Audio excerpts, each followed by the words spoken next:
Hello there, and welcome to Live Music and Me, a series of video podcasts where we ask some of our friends to come on and talk about their gig memories. For today's episode, our special guest is the artist, musician, composer, producer, and author, Martyn Ware.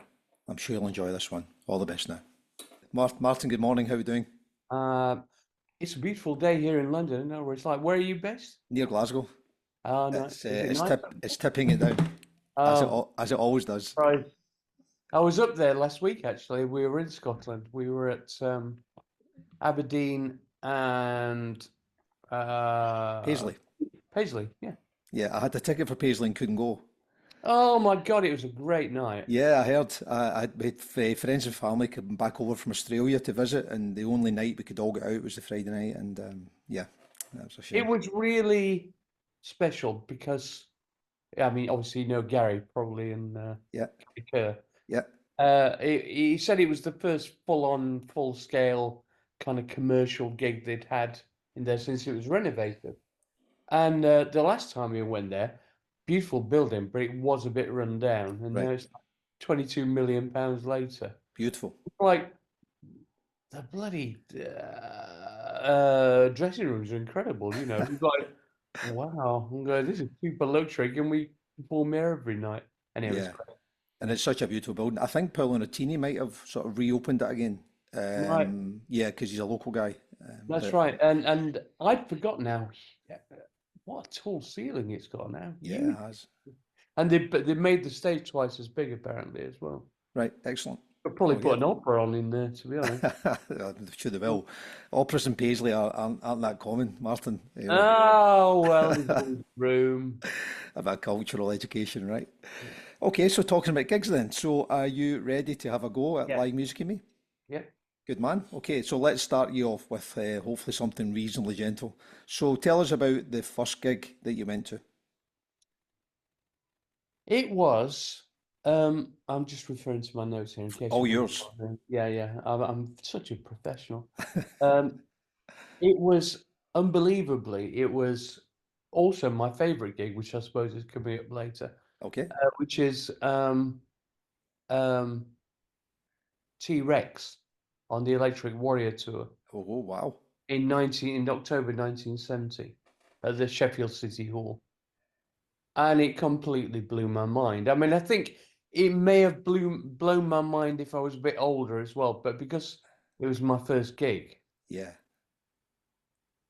I just couldn't believe what my you know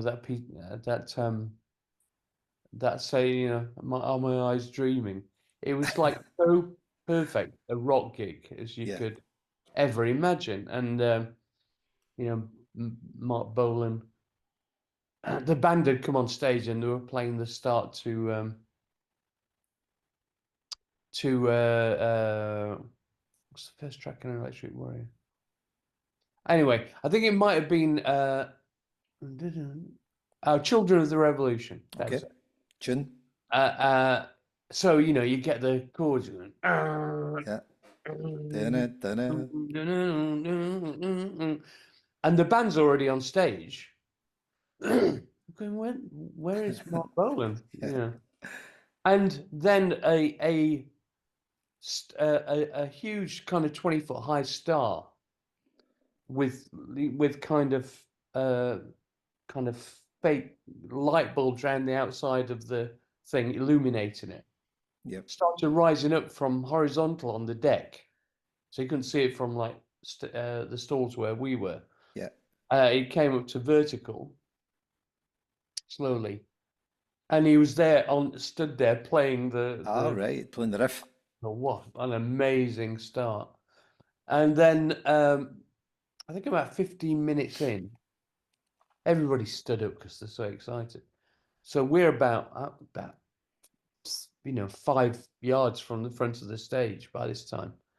Um, I've told this story before, but it's worth telling again. Go on. I noticed something strange happening with Marc Bolan's trousers, and I thought, well, what is that? Are they fake bollocks? You know, and he'd actually split his trousers, Right. and his balls were hanging out. But the thing that struck me was, because they were quite close, is how utterly hairless they were. They look like joke shop Yeah, frogs. So, um, I thought, no, it must be just part of the stage act. But then he actually went off stage for like 5 minutes, and nobody knew what was going on. He came back on with different trousers, different so trousers. it clearly was. So that was my first live experience. It's quite a good one, isn't it? And two questions then. So, how old was you been at that? 1970, I was 14. 14. That's perfect I age, should, right? yeah, I mean, yeah, Perfect 14. age. And Yeah. I guess would that have been quite a big thing for Sheffield at the time? You know, a big No, gig like that, well, or basically, there weren't that many venues in yeah, Sheffield, but the City Hall, all the big bands came to the City Hall. right. Bowie, saw Bowie there, saw, King Crimson, Silicon Palmer, The Nice, Okay. Mahavishnu Orchestra, and we actually had a scam going because because Glenn's always a scammer. Uh, it was his idea. He's a cheeky lad. Um, there was one of the exit doors which was kind of bolted.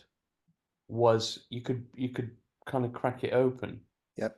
and get in that way. Then, if you ever got stopped, Glenn would say, "Oh, yeah, we're just additional security Yep. being arranged by the promoter. Where would you like us to go?" And they go, "I heard about this. All right, just go somewhere over there." And Right. then melt into the crowd. And so Yep. we did that for about 20 gigs at the City Hall because we didn't have any money, of course. Of course. Yeah. And I mean, literally, when I was growing up, we had nothing. I You'd be mean, quite young, wouldn't you, to be additional security, I'm guessing. uh, listen, Glenn is like one of those guys who go into a shop and convince him he's 18 to buy booze. Yeah, Like one of those absolutely. kind of Very cheeky. good. Great story. One of my favourite venues in Sheffield, the Lead Mill. Oh yeah, the Lead Mill. We Yeah, did been a we few did times there. their So we did their 30th anniversary show. yeah, so I remember seeing that. So Yeah. yeah, very good. Okay, that's a cracker. Marc Bolan's balls for the first answer. Okay, so bringing it forward a It's little all bit. downhill from here, you know. Totally, totally. What about That's the the best last story I've gig? got. The rest of it is quite boring. What about the Go last on, gig you carry went on. to? So my daughter Eleanor is going out with a guy called Ash Walker, who's a kind of trip hop artist. Okay. And his best friend is an American guy called Sly Fifth Avenue, who does amazing stuff that sounds a bit like um, it's kind of trip hoppy, but it's live with live vocals and live. It's essentially contemporary jazz, but Okay. more dance oriented. And he's really cool. I interviewed him on the podcast actually. And so that was at Ronnie Scott's, which is a venue that I love in London. Yep. I tend not to go to. We do so many gigs with M17. I tend not to go to gigs now Right. because it's like a busman's holiday for me. Yeah, a little bit. Do you get many Unless guest? it's somebody I can't miss. Do you get many kind of guest invites and stuff? Oh, loads. I mean, Yeah. I could go to. I live in London. I live in central London. I could go Yep. to a different gig every night if I wanted. Don't hesitate to give us a shout if you need somebody to fill your No, guest slots. It's only a you plane have to go flight. disguised as me. Yeah, I can that manage that. might I'm be difficult. getting Yeah. old enough for sure. So, I don't think so. all But right, very good. That's interesting. And what about a bucket gig in the past that you wish you'd been to? right. Um, Interestingly, I only really discovered this about 5 or 6 years ago. I've always been a Neil Young fan, right from Okay. the very outset, being a teenager. There's just something in his work, not in his songwriting, but the way he performs Yeah. touches me in a profound way. And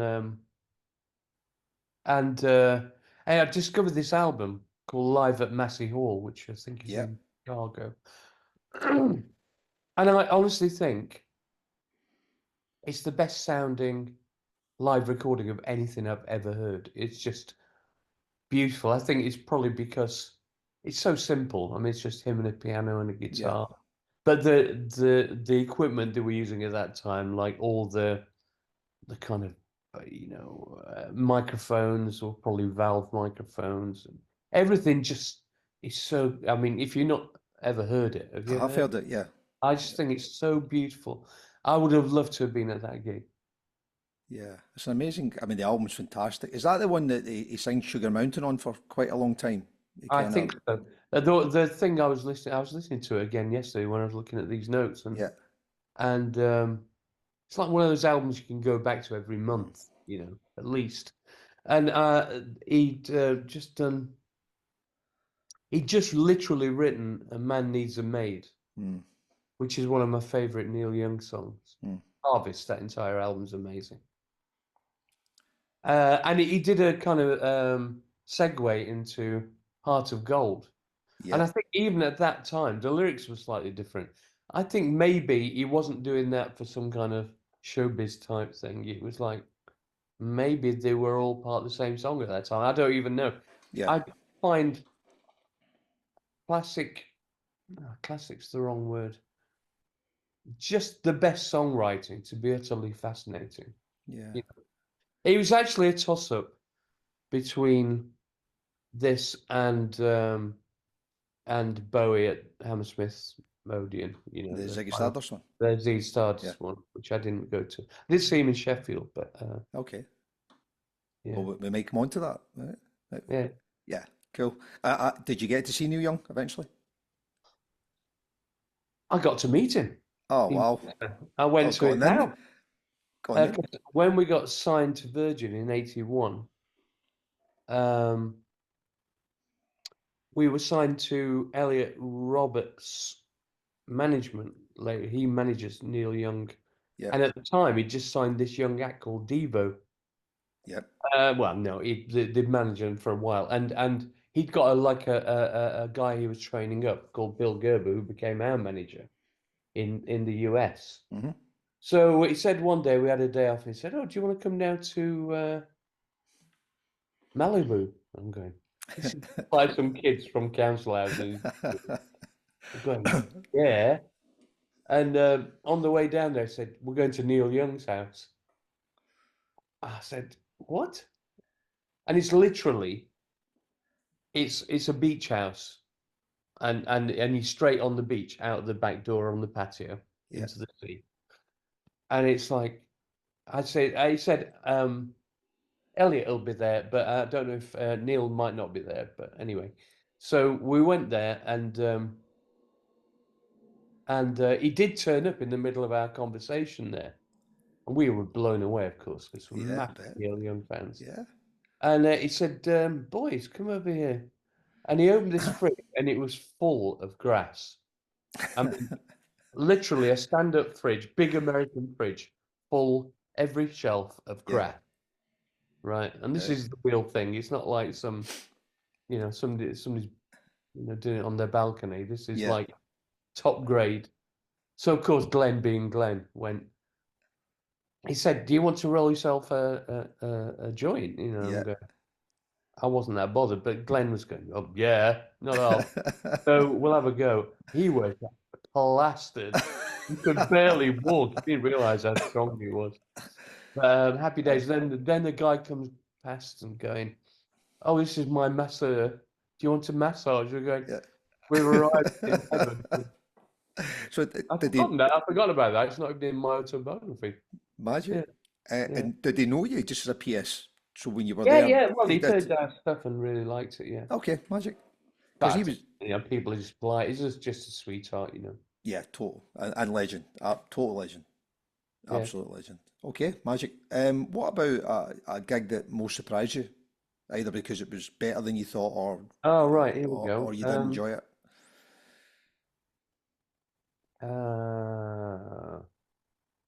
Yeah, I was a massive fan of Cameo. Cameo, word up, cameo. Cameo. Yeah, Oh my God. And when they said they were touring, is that the cod piece guy? yeah, yeah. Yeah, You right. know, you know, Cameo. She's strange and all that. Yeah, Because I mean, at that time I was going to a place like the Wag Club in London, and it was all commercial R&B, but the cooler end of the thing. So yeah, stuff like that, and Rare Groove and stuff. And but Cameo were our favourite part of music. So anyway, I thought, fantastic. Go and see them live at Hammersmith Odeon, as it turns out. And it was like a rock gig. It was nothing like what we expected at all. And Right. he's all like, right, this half of the audience sing along here. Yeah. You say she's strange, and you say Yeah. they're now all the girls. And I'm going, this isn't cool. Cool. And later on, we met them in the studio and took a gander at their equipment when they weren't there in Air Studios. Because we thought, how did they get that sound? Because Yeah. it's so crisp and perfect. And they caught us. But anyway, they were really nice and we very kindly explained to us what was going on, and they were super sweet people. Yeah. So it was much more a theatre event than you thought it was going to be. No, not Much theatre, just rock. rock, yeah, like bigger It's and like yeah.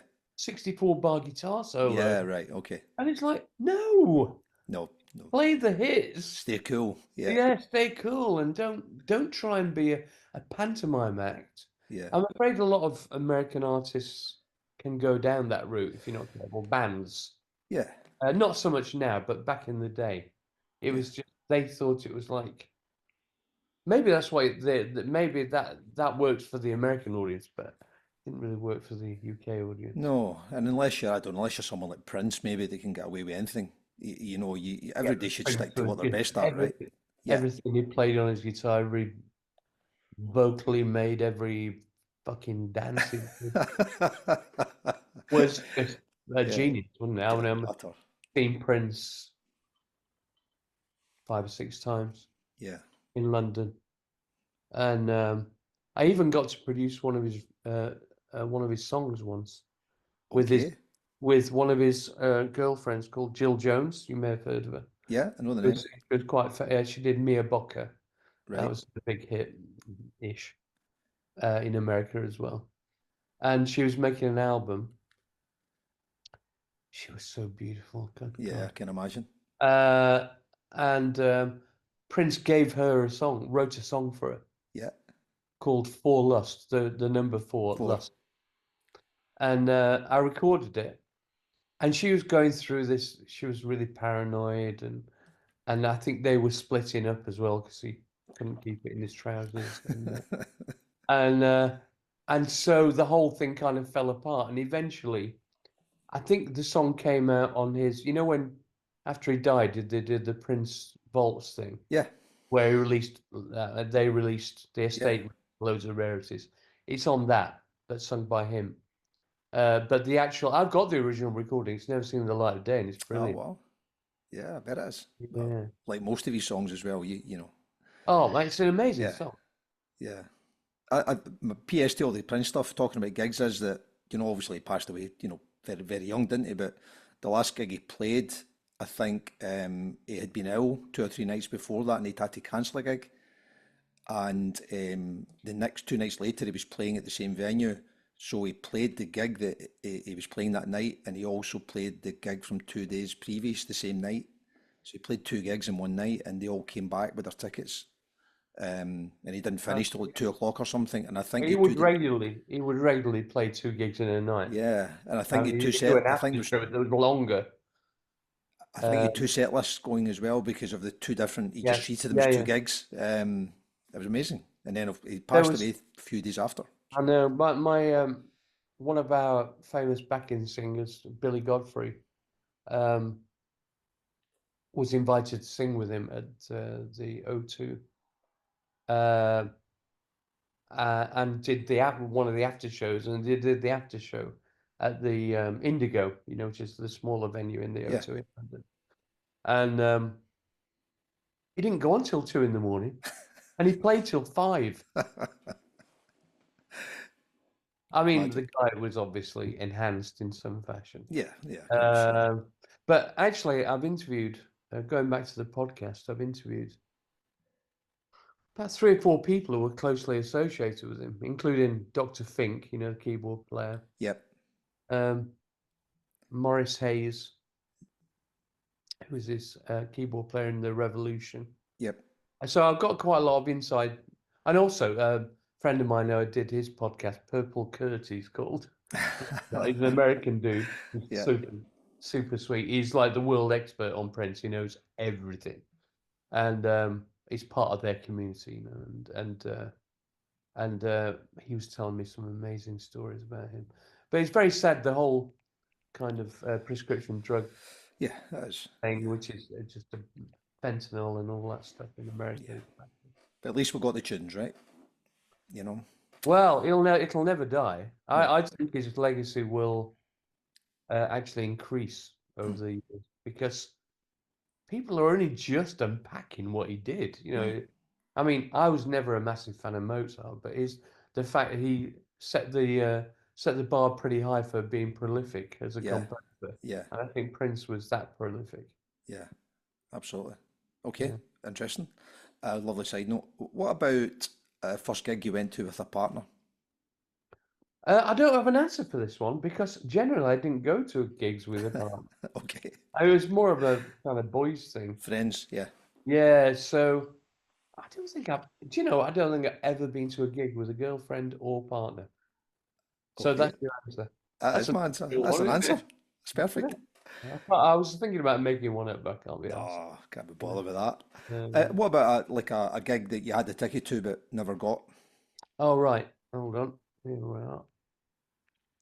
Oh, recently, actually, um, Shaka Khan did a Meltdown Festival in London, Yep. you know, where they put together lots of different acts and she curates it. Yep. And one of them was War, who are now about 80. Yeah. But, you know, me and Baby Brother, you know, Why Can't We Be Friends? Yeah. Just brilliant and groovy. And they had a little niche of their own in the 70s and 80s, 70s in particular. Yeah. I'd always wanted to see them. And their publicist contacted me and said, you know, would you like to come along to the show? And I'm going, yeah. So I got 4 tickets.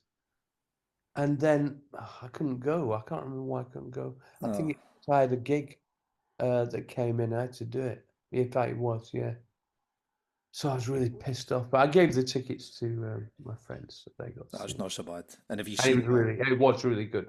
have you seen War at all or no? No, No, no, me neither. So yeah, and they're a fair age, so you might not get the chance. exactly. And we're getting Yeah. to that now. No, there's one more actually. I had tickets to go and see Aretha Franklin at Royal Oh, Albert Hall, and I couldn't go to that either because a gig came in. oh. When would that have That I been? do regret. In fact, I regret. I nearly got to. Yeah, she did an album of duets, Yeah. which was really famous, and I was talking for a couple of months to their record company about. They said if you can find an interesting person for her to duet with and come up with a song, then. So I can't remember what the song was now.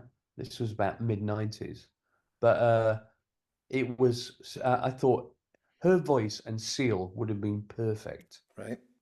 And I knew via various people. I knew Seal a little bit because he was part of the Notting. I used to live in Notting Hill, Okay. and he was part of the Notting Hill kind of crew. And anyway, it never came to pass. Unfortunately, they went somewhere with someone else because they were employing lots of different producers. You know what I Yeah. mean? I mean, So you I see, regret that too. No, yeah, and you, I've never met her even. She's oh, sad. She's the greatest, I think. yeah, and you were Female. close. Donny Hathaway's the greatest male Donny Hathaway. soul singer, in my view. Okay. Well, that live album's iconic, isn't it?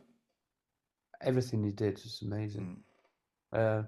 I mean, it's a toss-up between him and Marvin, but yeah.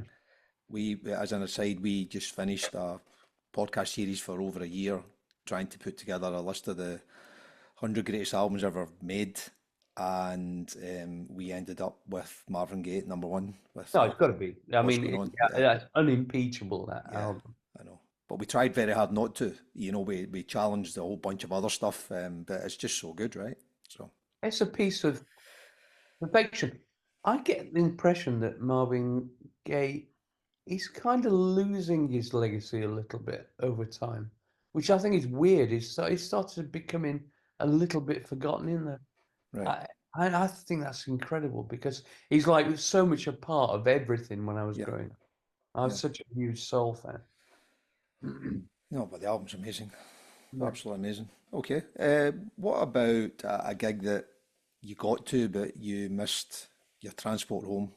Bus, Nope, train? I haven't got one of those. Not even in Sheffield Um, back in the day?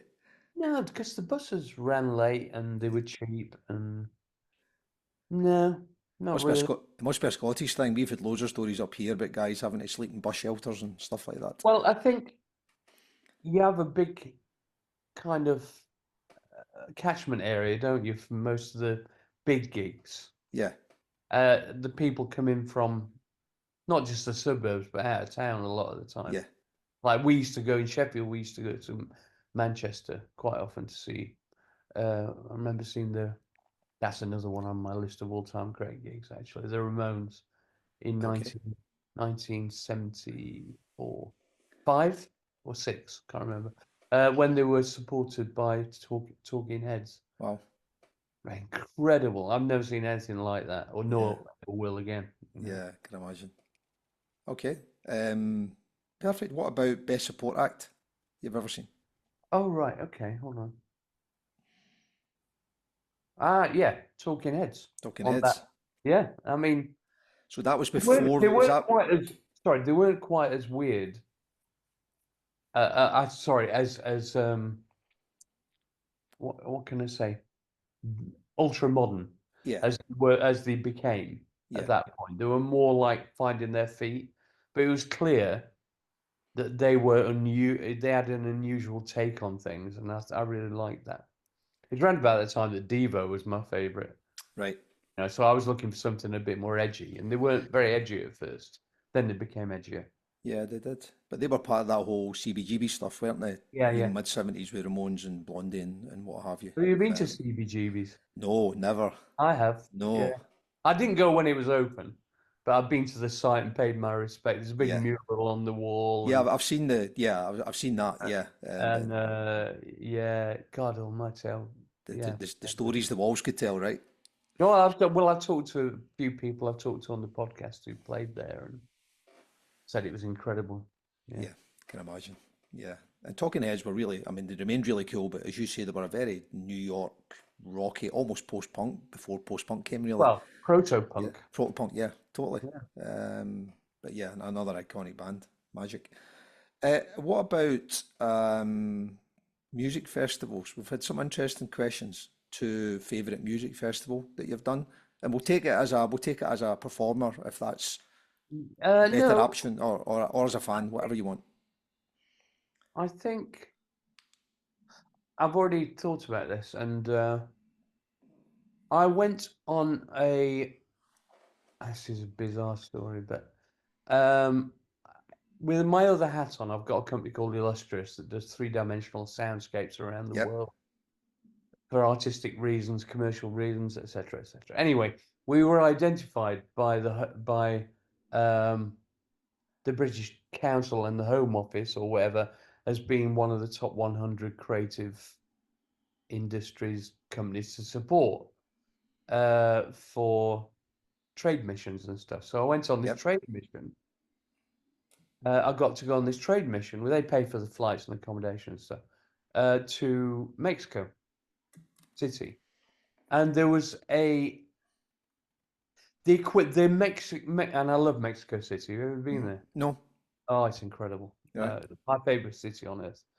Uh, and they on the edge of town they have this huge festival site. It's like their Glastonbury basically. I can't remember. I think it might have been called. I'm going to get told off for this. I think it might have been called Spectrum. It's something like that anyway. okay, The festival, and it was amazing. I mean, just to be in Mexico alone, yeah. and and then we were put up in we were given VIP treatment. Very bad news. We were put up in a tequila tent.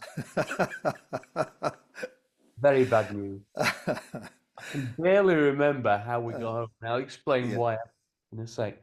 But But the reason I was so keen to go, and I was there with all these people on the trade mission, because Massive Attack were appearing live as the headline. Mm-hmm. And at this time, I mean, everybody's got big projections now and LED screens, and we don't, by the way, but we don't. Yeah. But they got this gigantic video screen. I mean, it was like the stage was enormous. Must have been 50 meters by 20 meters, the video screen. And I don't know if you've ever seen any of this online or seen them live, but their video content is incredible. Yeah. I mean, it's beautiful, graphic, intelligent, stimulating, ironic, you name it. It's not the bullshit kind of VJ stuff that you get nowadays. Yeah. So anyway, we were there, and I noticed there were some big clouds knocking about. I'm going, oh, hope it didn't rain. Within 20 minutes of them starting their set, it was the biggest electrical storm I've ever seen in my life. And I've seen some big ones. I used to live in Venice, and they come rolling down from the mountains regularly there. This was it was like apocalypse. They called the festival off mid-gig. Wow. They said everybody's got to leave the site immediately. I'm about 10 sheets to the wind by this time. Right. Lose my friends. I'm on the outskirts of Mexico City, no idea where the public transport is. Oh God. Eventually, I managed to find somebody who spoke English who pointed me out the right direction. Yeah. But that was anyway, it's for the 20 minutes that I saw it, it was one of the most amazing festivals. There were other great things on as well. Yeah. Plus, Yeah. you had a tequila tent. Yeah, no, never going to go down that particular route again. Can I ask you about another festival, if you don't mind? Why did Heaven 17 not play Live Aid? Oh, right, because we didn't play live. I know you didn't, but you had played live, I think. Did I not see you on the tube and stuff playing? Yes, Right. but yes, it was. Because you were on the single, weren't you? The Do You Know It's Yes. Christmas single. Yeah, yeah, Yeah. yeah. Yeah. It was. I think it was a combination of a couple of things. I think might have been in the middle of recording an album at the time, and it just seemed like it was going to disturb the flow and Right. became so massive. And I know it seems silly looking back on it now. It's like, it would have kind of nailed our. But people don't really understand how chaotic it was. At the end, everybody goes, "Oh, fucking amazing!" Yeah. But in the lead up to it, it seemed quite edgy, shall we Yeah. say? Yeah. I mean, quite like it might fall apart at any minute.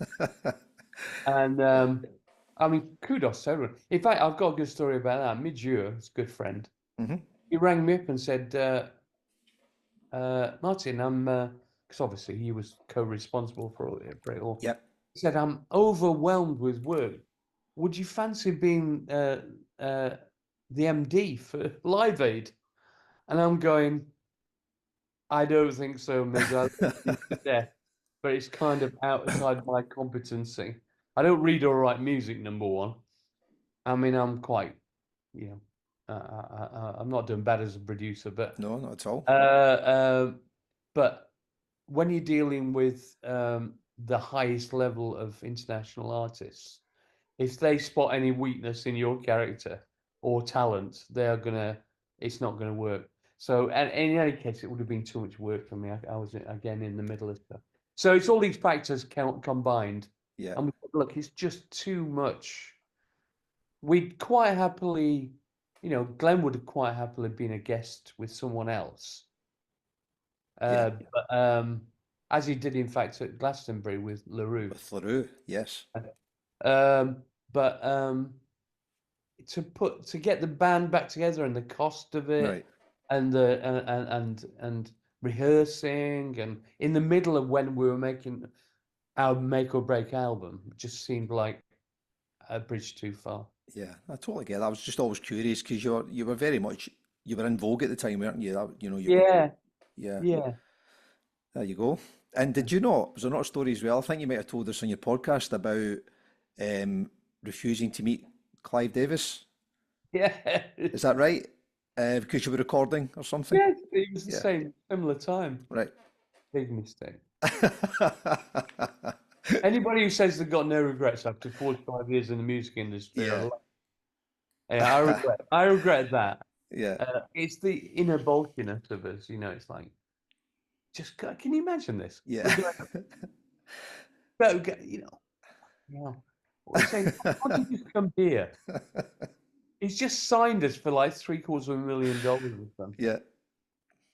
I said, oh, look, we're too busy, it's Yeah. like, that basically destroyed any thought of ever being successful in America. Ah, well. But to these people, it's all about ego. Yeah.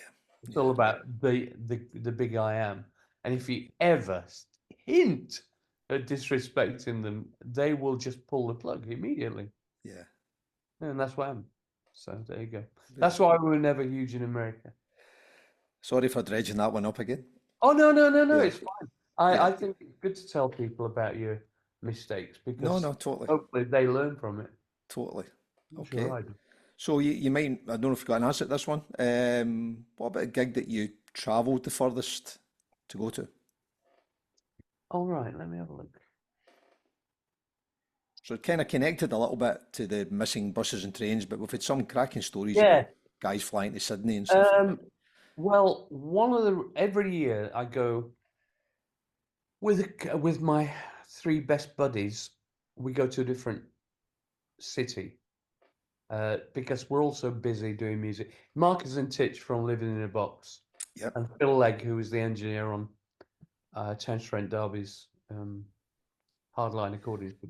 We've stayed the best friends over all these years, and so every year we go to a different city. And we used to go to Europe because it was the easiest thing to do and blah, blah, blah. And then one year we said, oh, I've just noticed that Chic are playing in BB King's in New York. Should we go to New York Yeah. for the weekend? So we did. And this was before, now Chic performed hundreds of gigs since then. But then they were out of fashion. And BB King's was like for the aficionados, right? It was like almost like a bit like Ronnie Scott's in London, really. Right. It was like a dinner kind of restaurant vibe, tables, blah blah blah.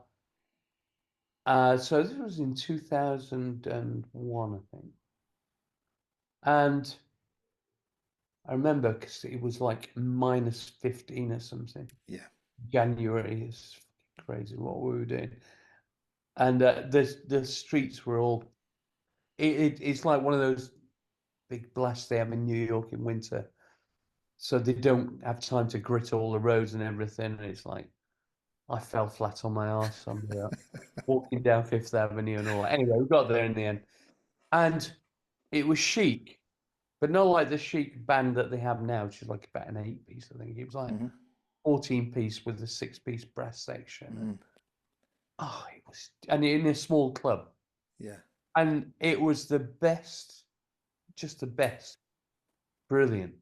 And that's the furthest, I've deliberately traveled. Of course, we traveled all over the world to perform.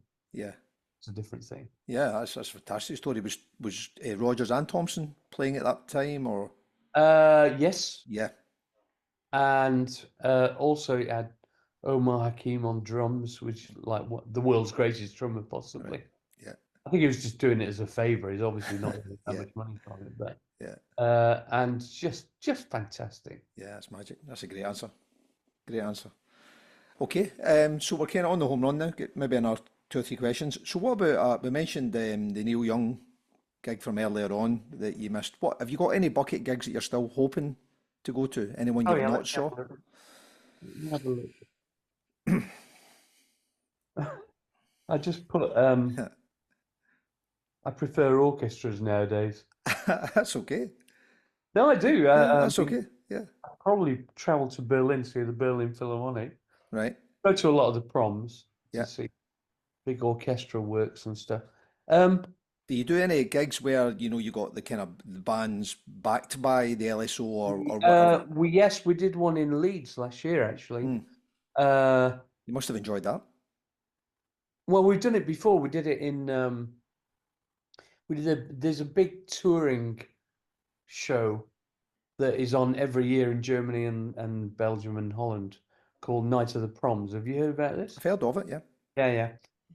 It's enormous. I mean, the venue, there's 28 dates in like 35 days. The average capacity of the venues is like 15,000 indoors. It's enormous, absolutely enormous. And it sells out 9 months in advance every year. It's so Wow. popular. Okay. So to get asked to do it was incredible because our friend Dirk Hohmeyer, who's used to be head of Virgin A&R in Germany, asked us.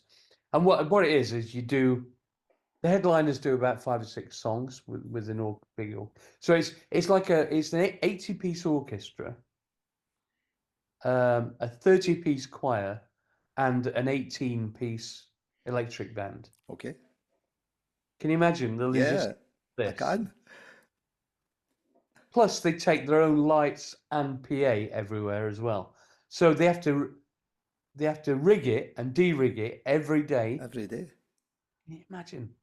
Everybody's on in-ears, in the orchestra, in-ear monitors, in the orchestra, the band, the choir. Everybody's got their own frequencies, 100 and whatever it is, 30 different frequencies for the in-ears. Yeah. They've got somebody mixing the gig out of sight backstage as a pre-mix for the main mix out front. It's Yeah. so complex. I've never seen anything. One for the technicians. I don't know if anybody's interested. I'm sure there Anyway, will be. but it's so good. You do like 5 days of production rehearsal, and then the Germans have got it nailed, man. You don't even. That's it. You don't even have to do a sound check after Right. that. You're in. So you literally turn up at the venue 15 minutes before you go on and walk straight on stage. Yeah. That's it. Incredible. So we did on that tour. We were on tour with Roxette. She's unfortunately passed away now, I Yeah, believe. that's right. I heard that. She had a brain tumor at the time. She had to sit down. It's so sad. Shame. Alan Parsons, who we've become very good friends with, Hmm. and various other kind of German acts and stuff. He was a podcast guest, wasn't he? Alan Parsons. Yeah. Yeah. And we did Let Me Go. We did a segue between The Best Kept Secret and Let Me Go, because The Best Kept Secret is actually Let Me Go, the chords and the orchestra. We just Right. built a song on top of it. Okay. So we segued between those two, and then we did Can Live With Me and of course Temptation. Excellent. All those songs sound like,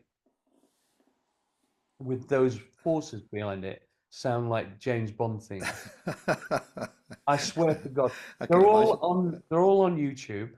I'll do Anybody that. listening to this or watching it, whether go and watch them because they sound incredible. I've just Honestly, made a note of that. I'm going to do that. oh Yeah, no, I will. Yeah, send me an email. Tell me what you I think. will. Totally. I Yeah. have never, especially. Let Me Go. Hold on. Sorry, we did 4 songs. We did Let Me Go, Come Live With Me, Temptation, and no, 3 songs. Yeah. That sounds magic. But Temptation, amazing. I mean, playing with an orchestra is thrilling anyway. Yeah. It's incredible. It's When I fantastic. go to the proms, this is a tip. If anybody ever gets down to London or goes to, what I do is there are choir stalls behind where the orchestra are on the stage Yep. when they got the big choirs. And most of the pieces don't have choirs, so they sell those seats. They're not very comfortable, they're quite cramped. Right. But they're the best seats from a sound point of Of view. course. Yeah, because And the you choir can would watch, be there, right? and Yeah. you can watch the conductor Yeah. also. So if you had a blindfold on, it's the best sound because you've got the Mm. big stereo field, you've got everything. And they're like half the price of Well, no. There we go. Top tip. Well, I've never been to the prom, so I might Oh, take you up on that. Albert Hall's beautiful. We played the Albert Hall as well. Yeah, I've been to Abbot Hall, but not for a prom. Yeah, So, yeah. okay. So, what about a band or artist that you've saw the most? Um, I don't know. Well, it's got to be. I was never into kind of. I never became a kind of groupie for Right, bands so much. I was always more interested in seeing as many bands, different right. bands as possible. So, but the one still to this day that I saw the most probably was early Roxy. Ella Roxy. Yeah, we used to follow them around when Eno was still with them. Yeah, Um, so yeah, but I mean, we play so many festivals, and all our contemporaries. I must have seen them more times than I've seen any individual band that I've been to. yeah, yeah. So Absolutely. I see all those, and yeah, so yeah, Roxy, I would say. Roxy. But I know that Really? early 70s, you've got T-Rex Yeah, that yeah, you told about, you've got Roxy, you've got Bowie, yeah. you've got that They're all way. very I important. mean, Yeah, yeah, you've got Neil Young, you've got everything, right? very young. Yeah. I know, amazing. Okay, so as a performer then, interesting one. What about the best gig or your favourite gig that you've done as a performer Right. and why? It might be the German and prom gig. Yeah, well, that was one of them, Yeah, definitely. And mentioning the Albert Hall, we did an Albert Hall gig for charity. That was incredible to perform there. It's like an ambition, isn't it? yeah, We did. There are several really. We did a gay pride uh, festival in Battersea Park, which had 300,000 people there.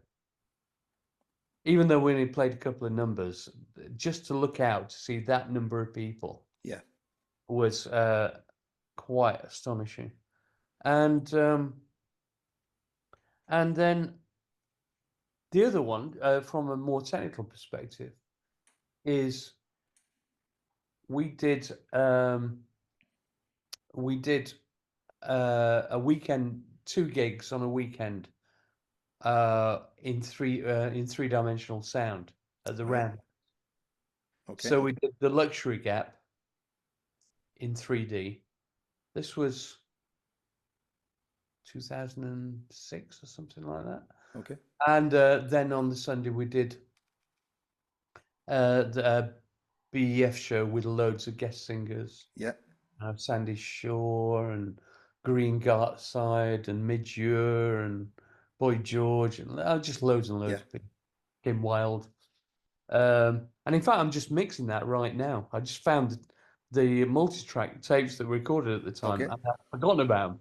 So Okay. I'm going, no, it was 2011. Sorry, 2011. And so I'm about to put it out soon. That'll be Once good. yeah, yeah, and Because there's not been much BEF stuff, has there, recently, or have I missed that? Or no, I no? mean, I've been considering. I mean, unfortunately, the live gigs that we've done, they're quite complex to put on because they're Yeah. Yeah. guests, Yeah. quite expensive to put on because you have to pay the guests, and so it kind of puts off promoters a little bit because they have to put the ticket prices quite high to cover the costs. So Yeah. yeah. Anyway, we'd love to do more, Yeah. um, but in terms of BF albums.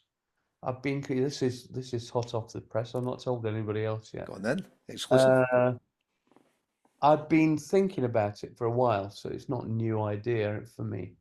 But I think I want to do an electro funk album, which would be Musical Quality and Distinction Volume 4.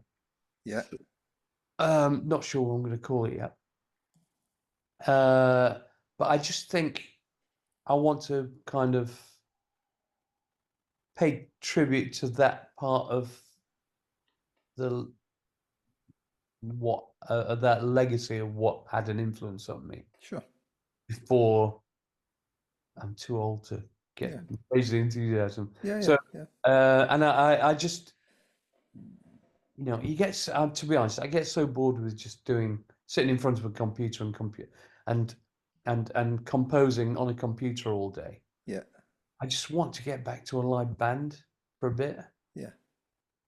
And we got some of the best players, and So yeah, I'm going to see if I can make it work. It's hard to get, companies to pay Yeah, for even I can imagine. recording, let Yeah, alone an advance nowadays. yeah. So I'll probably end up paying for it myself. But there you go. And if you do an electro funk album, you're going to have Cameo on it, right? Well, I don't know. It's not really. I mean, is he still alive, the lead singer Oh, of the no, group? it's a great question. Yeah, I should have checked that first, right? Uh, Yeah, I don't know. I mean, it's a good question. yeah, But I think it's going to be more about the music than the actual guest singers on this particular right, album. okay. So maybe just a few guest singers and Yeah. more about the music. And he'd Because end I up, like a lot of instrumental electro funk as yeah, well. he'd end up wanting to do a 20-minute version of the song, wouldn't he? That's the thing. Yeah, Yeah. I was thinking about the other day. Roger Troutman. That's what I was thinking about. When he kind of invented the synth voice box thing. Yep. He did all that stuff, and I was thinking, I want to do some of that. Okay. Look into all that, Well, you should. and I can think. You should. Absolutely. Then you can sing. Yeah, absolutely. I've seen you sing on, but when you guys played with Tina Turner on the Tube, Oh yeah, you were doing yeah. backing vocals and dancing. That's right. And well, Yeah. not so much dancing, but yeah. Oh, it's a bit there. You're I've all never suited. been, You're all never suited been, up. Yeah. never been nervous in my life.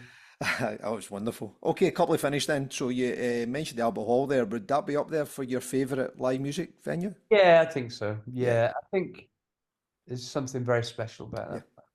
yeah. Yeah. It's been called out a few times, Martyn. And quite right too. It's wonderful. I mean, it runs against my anti-posh instincts, but I get that. it Mine seems a too. beautiful venue. Mine too. But it's all about the gig, right? So Yeah. yeah, you got to celebrate that. Yeah. And you mentioned a couple earlier on there. So best ever gig? What, to play or to go? Oh, well, no, to go to. You mentioned All a right. couple of your own gigs there, but as a fan, I think you mentioned Uh, Ramones and Talking Heads in Manchester was oh, one. right, sorry. Going back to favorite live music venue, I must Yeah, mention Homefirth. Homeforth. Homefirth Picture Drome. Don't Actually, know we're that. playing there tomorrow. I'm not saying it for that reason. That's okay. It is genuinely our favorite uh, medium-sized gig. Okay, because Incredibly enthusiastic audience. It's in the most bizarre location because it's in the middle of the Yorkshire Dales. yeah, It's I know shot Homeforth. it's where they shot Last of the Summer Wine. Yeah, So we were going to walk when we first went there. We went, "What the hell has they invited here? It's just going to be a bunch of old age pensioners." And then I realised we're old age pensioners. Uh, so we go, "Oh yeah, it's like Last of the Summer since, And very good. but they are the most knowledgeable and the most enthusiastic audience that we've ever encountered anywhere. And that takes some doing to beat Scotland, I have to say, because Okay, the general standard in Scotland is the highest anywhere right. in terms of love of music and enthusiasm. But Homeforth, yeah, in Yorkshire is amazing. I'm going to tell my son about that because he lives in Sheffield now. Get away! Yeah, What so about? yeah, Kellam Island, just next to Kellam Island. Oh, very, very trendy. My son's not trendy. He's doing a PhD at Sheffield Uni, so he's Well, a I know, big. but I mean, but The tell area him I'm is pretty yeah. trendy. You'd like my son. He's a big socialist and stuff. He's Oh, that's into good. what he's a YCL member and all that. So Well, they have a high retention percentage of people who go to study in Sheffield because right, they like the access to the outdoor life. It's a green city, yeah, and people are nice, obviously, but it's also relatively cheap. It's yeah, got a lot of things going for it, Sheffield. yeah. I like Sheffield. I Very, used to work very in it. proud of my hometown. Yeah, got a lot of time for it. So two to finish then. So your favourite gig would be Oh that yeah, sorry. Ramones and Talking Heads one, or Um, you Let me see. Hold on. What did I say? Yeah, be T-Rex. T-Rex first one and best one, right? Gotta be. Yeah, Well, actually, can I have two? I'd of say course you can. probably the first time I saw Roxy was pretty astounding. Okay, where was That was where? it was the week they released the first album. Okay, That was in God, I can't remember. 72 with it? 71? It was a live gig, a free live concert at Sheffield University. Wow. And I describe it in my autobiography. I'm not plugging it, by the way. I don't care. Plug away. Electronically yours, available at Volume 1, I might add. available on Remainder, all good bookshops. Volume 1. Is there a volume 2 on its way? Not unless we have lockdown again, which who knows. I just don't have time to No, write. I can imagine. Yeah. Yeah, So Roxy. that's a gig. Well, yeah, Roxy music, because that was straight out of the Traps. Completely unique. I mean, unlike headline that day was Gary Glitter, by the way. Was it? Who Yeah. you guys covered, didn't you, on Top of the Pops? Yeah, no, Yeah. I worked with Gary Glitter as I know well. you did. On Yeah. the first year. Yeah. He was a drunk. Was he? Not a very nice person all round, I No, don't well, I think. didn't know what he was up to at the time. Of But course. what was interesting was that his son, who was kind of like his de facto PA stroke manager, didn't approve of him. Right. It's really weird dynamic, and kind of was almost like his carer. You know, Right. it was a weird scenario, and yeah. But I do have the proud claim that I'm the only producer who ever recorded Gary Glitter and the Glitter Band live in the studio. All 'Cause right. it was all Mike Leander who made those. Yeah. So the Glitter Band were only ever a band for their live touring. Right. They never recorded with them. Yeah. So, yeah. No, there you are. Yeah. And you did, am I wrong in saying, did you guys play Top of the Pops for the rock and roll part? Yeah, Two, that is that was our right? first appearance on Top of the Yeah, Pops. that was Human League, right? Yeah. Yeah. That was when we were getting the message loud and clear that the record company wanted us to Wanted stop hits. being weird and get on with selling some records. Yeah, absolutely. Touche. Okay, to finish then, so one live album that everyone should have a copy of. Well, I've got to go back to the Neil Young Neil Young. live at Massey Hall. I can't. It was a toss-up between that and Rock and Roll Animal, Lou Reed. Okay. Which actually I was listening to both of those yesterday. Yeah. And that opening of the guitar, the dueling guitars intro to Sweet Jane Yeah. on the album still thrills me to this day. Yeah. Hunter and Wagner, the guitarists. Yeah. And everybody goes, "Well, Martyn, you're an electronic musician. What are you going on about all these guitar bands for?" Well, actually, what we did with the Human League, and to a lesser extent with M17, was take the infrastructure of rock and pop, intelligent, and then translate it into electronics in much the same way, I suppose, as Wendy Carlos did with orchestration for Switched on Bach. Right. So it wasn't that, and people go, "Oh, how come I mean, I'm not a fetishist about electronic music at all. People think I am. I don't have a studio full of electronic instruments, No. and it's not like I like all kinds of music. Yeah, me too. And you can tell that, you can see that through your guests on your podcast. There's a real broad church there as well, isn't there? So I think there's more value in eclecticism than being an expert in a particular niche. yeah. And I think you said that talking about live albums and Roxy and various other things. So I think you said that Tony Visconti was your favourite podcast. So he had that Bowie T-Rex connection, didn't he? And a host of I told others. you in the podcast, Yeah. 13 of my top 20 albums Yeah. were produced by Tony Visconti. Yeah. And I mean, I still think Diamond Dogs is a masterwork. I know he wasn't just him doing that, but I mean, fucking hell, Electric Warrior, alone. If you only ever did one album, One album, yeah. and let alone all those beautiful early Bowie albums, Yeah. which I still honestly think are amongst his best. Yeah. Yeah. If not the best. Proper legend. But they're Yeah. two great live albums to call out. So, and it's been great because, you know, we've had a Hold on real, one sec. I've just got to get a package. Always happens when I'm on a Zoom. One sec. no problem.